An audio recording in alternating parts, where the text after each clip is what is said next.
Dobar dan svim gledalcima naše stranice koje pratite. Evo, kao što smo rekli, danas smo se skupili ovde u džamiji koja se organizuje iftar. Došli su mnoge zvanice, kao što smo i najavili, što iz svih gradova, dosta gradova iz Srbije su već unutra, krenuli program.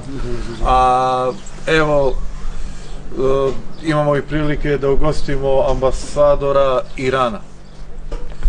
Naš je prevodilac ovde, evo, prvo da mu poželimo dobrodošlicu.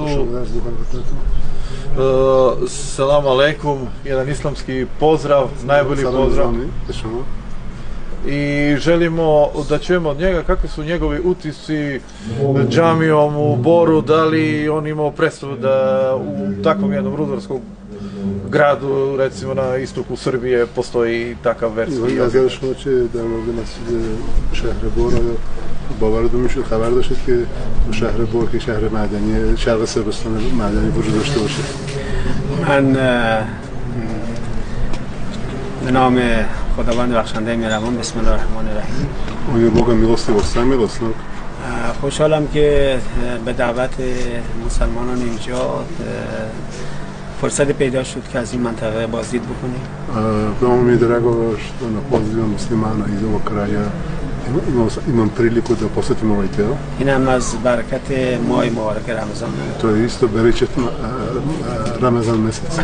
در حال ما واقعا غافلگیر شدیم که آیا در شرق صربستان جایی باشه که مسلمانان اونجا حضور داشته باشن در شهر بور، پس که سازمان یافته باشه و دعوت به عمل بیاد که ما این سفر انجام بدیم. Za mene bilo prijetno iznenađenje što u ovom delu Srbije, na istoku Srbije, u gradu Boru postoje muslimani koji su se organizovali i još bolje da što su nas pozvali da budemo na iftar sa njima. به هر حال مایه بسیار خوشحالی و افتخار است که من این فرصت رو استفاده کردم و از این شهر شما و از مسجد انفرادی شما بازدید داشته باشم. Za mene je veliko zadovoljstvo, sreću da imam priliku da budemo u ovom gradu i budemo u vašoj džami.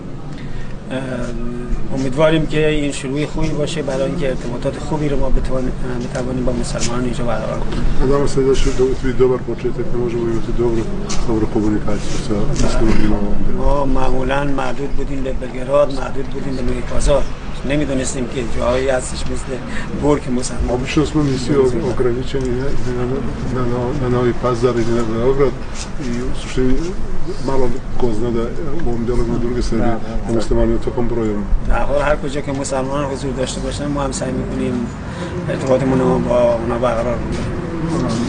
Tako da mi pokušamo da god su muslimani da sa njima imamo komunikaciju i vezu. مخصوصا فرصتی را که ماه مبارک رمضان ایجاد میکنه باید استفاده کنیم. Naročito kada takvu priliku ti pruži mjesec Ramazan.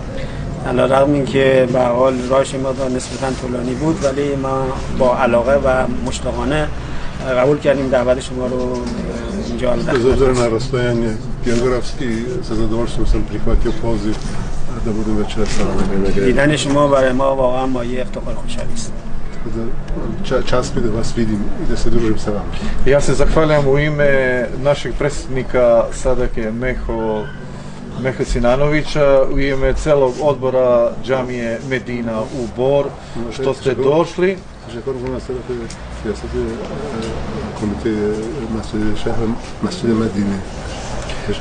Velika mi je bila čast što ste govorili za našu informativnu agenciju Info Roma, izuzetno mi je bila čast.